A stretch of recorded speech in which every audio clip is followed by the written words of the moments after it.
Partnerom tejto relácie je spoločnosť AM Agro, váš poradenský servis. Dobrý deň, vážení diváci, vítam vás pri vysielaní TV Rolnícke noviny. Témou dnešného rozhovoru sú prípravky na ochranu rastlín. Rastlinná výroba má v rámci poľnohospodárskej výroby významné postavenie a jej fungovanie vyžaduje kvalitné základné vstupy, ako aj vhodné nástroje ochrany rastlín. Jedným z najdôležitejších spôsobov ochrany rastlín pred škodlivými organizmami je používanie prípravkov na ochranu rastlín. Výhodou ich použitia je fakt, že v krátkom čase je možné ošetriť veľké plochy a tým vykonať potrebné zákroky včas, čím sa zabráni ďalšiemu šíreniu burín, chorôb alebo škodcov. Používanie pesticídov v rastlinnej výrobe je nevyhnutnosťou, hlavne v meniacich sa agroklimatických podmienkach a s tým súvisiacim zvyšujúcim sa tlakom škodcov.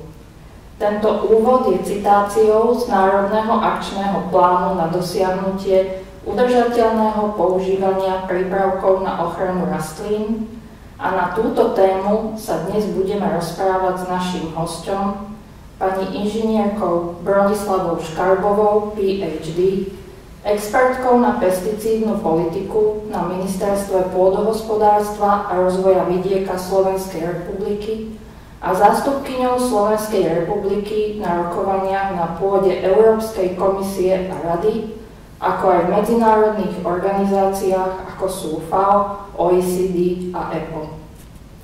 Ak hovoríme o trvalo udržateľnom používaní pesticídov, v poslednej dobe sa spomína hlavne redukcia ich spotreby. Ako sa vyvíja legislatíva v tejto oblasti? V prvom rade by som vás chcela pozdraviť.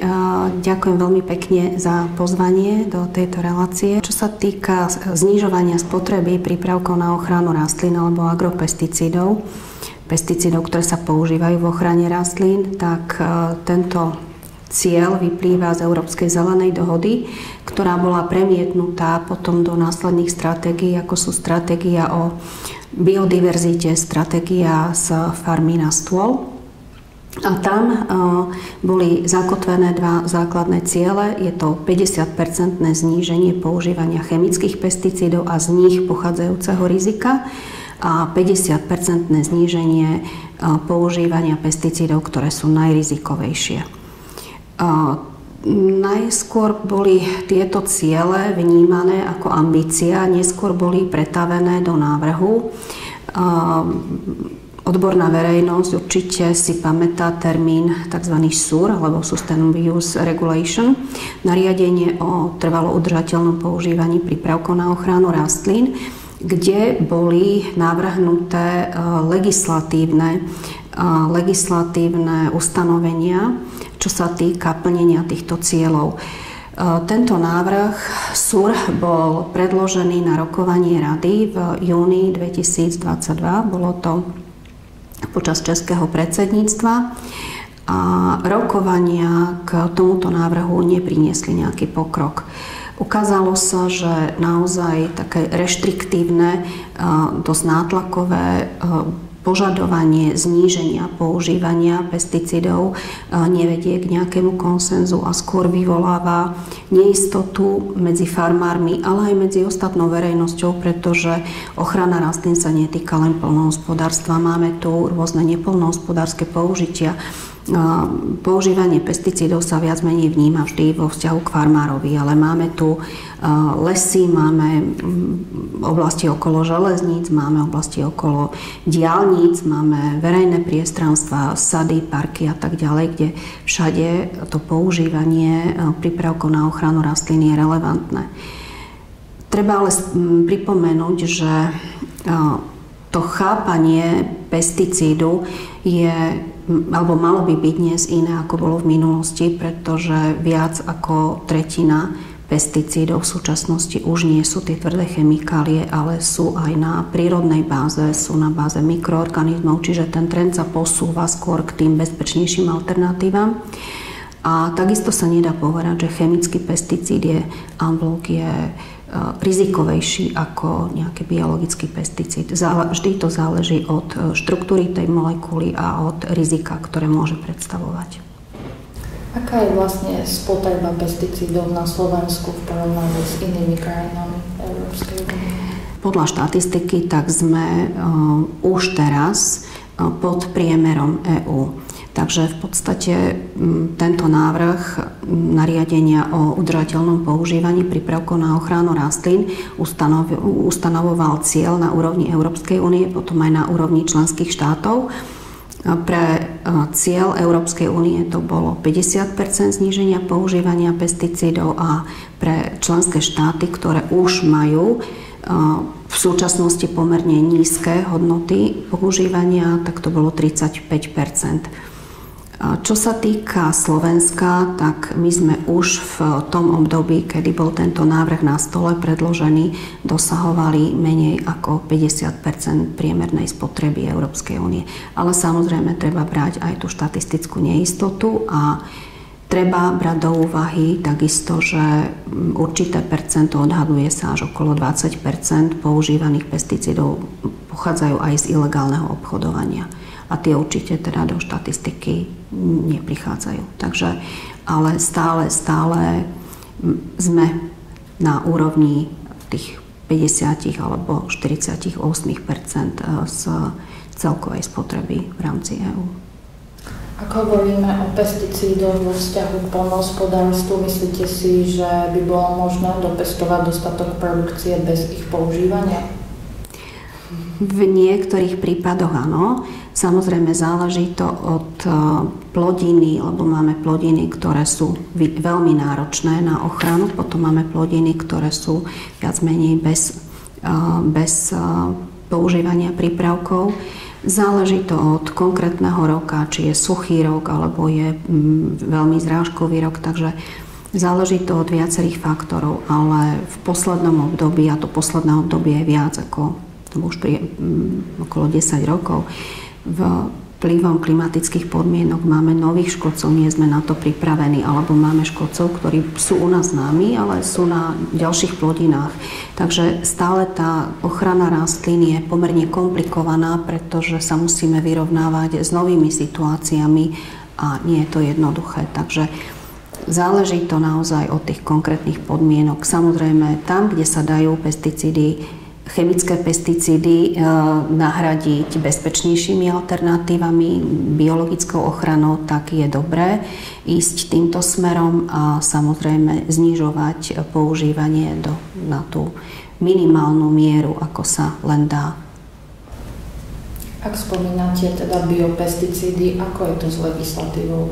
Čo sa týka biopesticídov, nie je to nový pojem. Je to skôr teraz taký populárny termín, ale biopesticídy sa uvádzajú na trh už viac ako 10 rokov a je čoraz viac, kým donedávna bol väčší prírastok chemických účinných látok, čiže boli 2/3 chemických účinných látok nových a 1/3 biopesticídov, tak dnes je to tak 50/50, čiže skutočne ten trend sa posúva k biopesticídom. V podstate pre tieto účinné látky platia obdobné požiadavky, ako je to pri klasických pesticídoch, čiže sú tam požiadavky na údaje, metódy hodnotenia, ale samozrejme hlavne pri mikroorganizmoch je potrebné brať do úvahy, že sú to iné štruktúry, sú to živé organizmy, nie sú to chemikálie, čiže musia sa prispôsobiť aj požiadavky na údaje aj na hodnotenie, ale v podstate aj na Slovensku, kým pred 5 rokmi sme mali len niekoľko prípravkov na báze mikroorganizmov alebo rastlinných extraktov, tak teraz už skutočne ten trend je veľmi pozitívny. Otázka je, jedna vec je, ako sa uvádzajú na trh, čiže s tým uvádzaním na trh je to už viac menej pozitívne, ale otázka je, ako presvedčiť farmárov, aby ich používali, pretože biopesticídy majú spravidla nižšiu účinnosť ako klasické chemikálie. Okrem toho je tam trošku problémovejšia aplikácia a zároveň sú špecifické, čiže zvyšujú sa náklady na ochranu. Ale samozrejme na to sú potom vhodné nástroje, aby sa tieto prípravky mohli používať, aby boli aj efektívne a aj ekonomicky únosné. Poľnohospodári sa ešte potýkajú aj so znižovaním počtu účinných látok. Sú nejaké riešenia v tejto oblasti?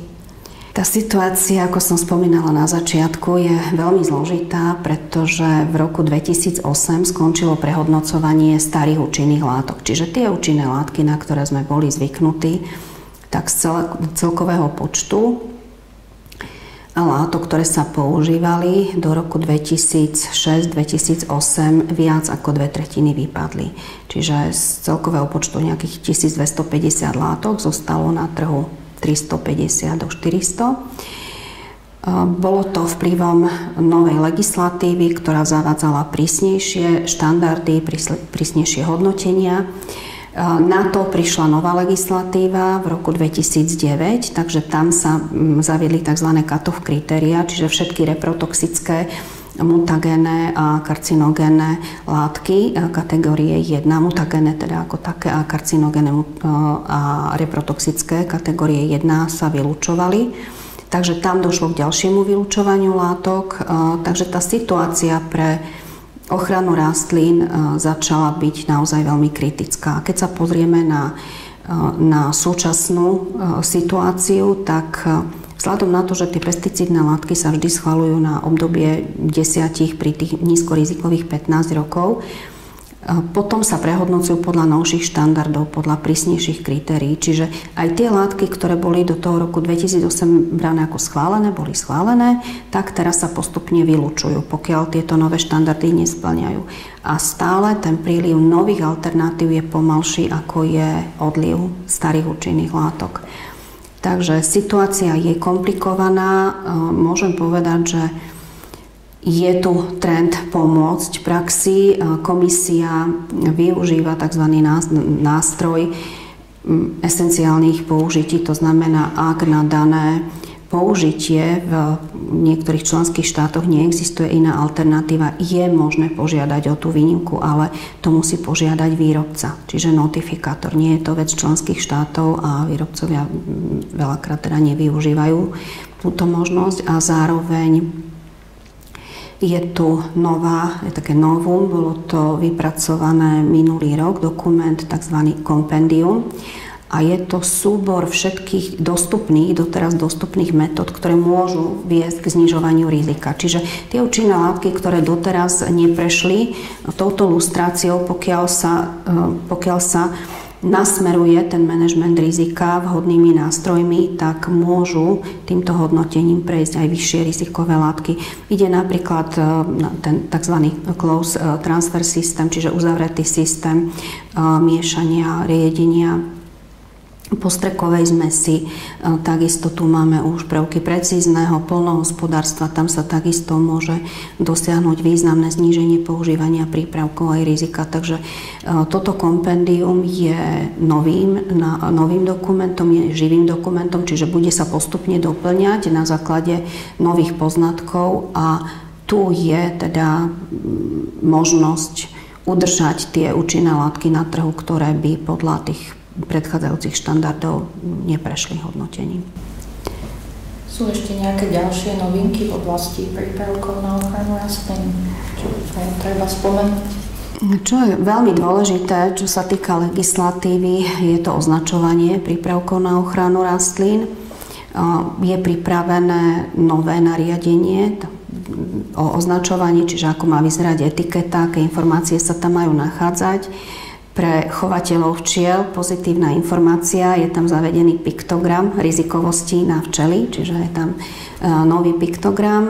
Ďalej sú tam zavedené aj prvky IPM, čiže kategorizujú sa prípravky na základe ich rizikovosti, príslušnosti do tých buď to nízkorizikových alebo vyššie rizikových kategórií, čiže používateľ bude môcť veľmi ľahko identifikovať, pokiaľ má na výber, ktorý prípravok je pre životné prostredie aj pre zdravie ľudí vhodnejší. Zároveň doteraz veľmi neriešená oblasť moreného osiva, už sa tam zavádzajú aj prvky označovania moreného osiva, pretože morené osivo, nie každý si to uvedomuje, sú špecifickým je špecifickým prípadom používania prípravkov na ochranu rastlín, pretože to morené osivo ide do pôdy, odtiaľ teda môžu ísť reziduá do podzemných vôd, takisto do následných plodín, takže určite táto oblasť je nedocenená a je teda návrh ustanovenia rozšíriť označovanie tohto moreného osiva tak, aby to používanie bolo bezpečné ako pre ľudí, ktorí s tým robia, aj pre životné prostredie, aby sa minimalizovalo riziko pre necieľové organizmy. Takže to je nariadenie a máme tu nariadenie SAJO, to je nariadenie o štatistike poľnohospodárskych vstupov a výstupov. Tam sa premietla pôvodná štatistika, alebo doteraz platná štatistika pesticídov z nariadenia 1185 z roku 2009. A tam sa takisto budú zbierať údaje, už sa budú kategorizovať nižšie rizikové pesticídy, vyššie rizikové, ale aj použitia, či ide o lesy, či ide o poľnohospodárstvo a tak ďalej. A potom je tu nariadenie o vedení evidencie. To sa týka nie len farmárov, ale aj lesných hospodárov, aj každého používateľa, profesionálneho používateľa prípravkov na ochranu rastlín. To vedenie evidencie je povinné od roku 2009, ako bolo prijaté nariadenie 1107 z roku 2009, ale týmto implementačným nariadením sa viac špecifikuje sa formát, ako by mala táto evidencia vyzerať. Harmonizuje sa táto povinnosť medzi členskými štátmi, ale zároveň sa ustanovuje povinnosť viesť evidenciu aj v elektronickom formáte. Pre Slovensko to nie je až taký problém, hlavne u veľkých farmárov, podnikateľov, ale takisto sa to bude týkať lesných hospodárov, menších farmárov. A tu máme dohodu s Ústredným kontrolným skúšobným ústavom poľnohospodárskym, že tá databáza, ktorá je teraz na zasielanie súhrnnej spotreby, bude slúžiť aj na takéto vedenie evidencie. Pani Škarbová, ďakujeme za rozhovor. Vážení diváci, ďakujeme za pozornosť a dovidenia. Partnerom tejto relácie bola spoločnosť AM Agro, váš poradenský servis.